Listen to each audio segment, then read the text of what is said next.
Hola a tots i benvinguts a un nou videotutorial. Estem en història antiga de primer de l'ESO, concretament en el tema 15 que fa referència a la Hispània romana.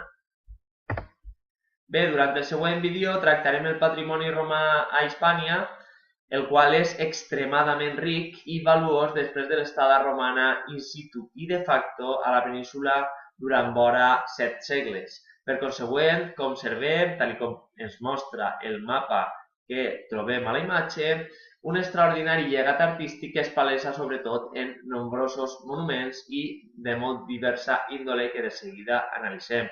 També el mosaic, l'escultura, la pintura ha sigut prolífica, però sobretot han estat els monuments i les obres civils, allò que ha romàs durant gairebé 2 segles. Bé, pel que fa a l'arquitectura, són molts els edificis que de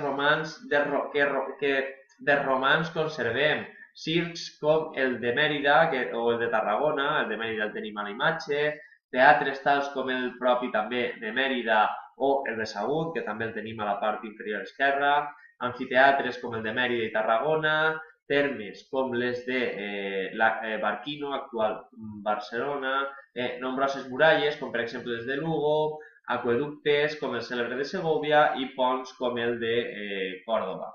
A més, també en trobem d'altres monuments commemoratius com temples o arcs de triomf, tot i que estos són en menor mesura.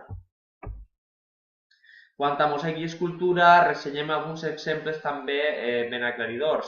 Respecte al primer, al mosaic, abundava als interiors de les viles i en tenim molts exemples com el de Medusa que trobem a la imatge.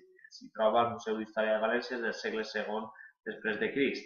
A propòsit de l'escultura, val a dir que adornava cases, temples i carrers i en trobem des de bustos fins a estàtues exemptes passant per relleus també. Ha estat molt abundant, tot i que les restes no se n'han conservat com els dels grans edificis i monuments que s'hi troben a tot el territori peninsular i també a les terres del País Valencià. Bé, fins així el nostre videotutorial d'avui. Espero que us hagi servit d'ajuda i ens veiem a classe.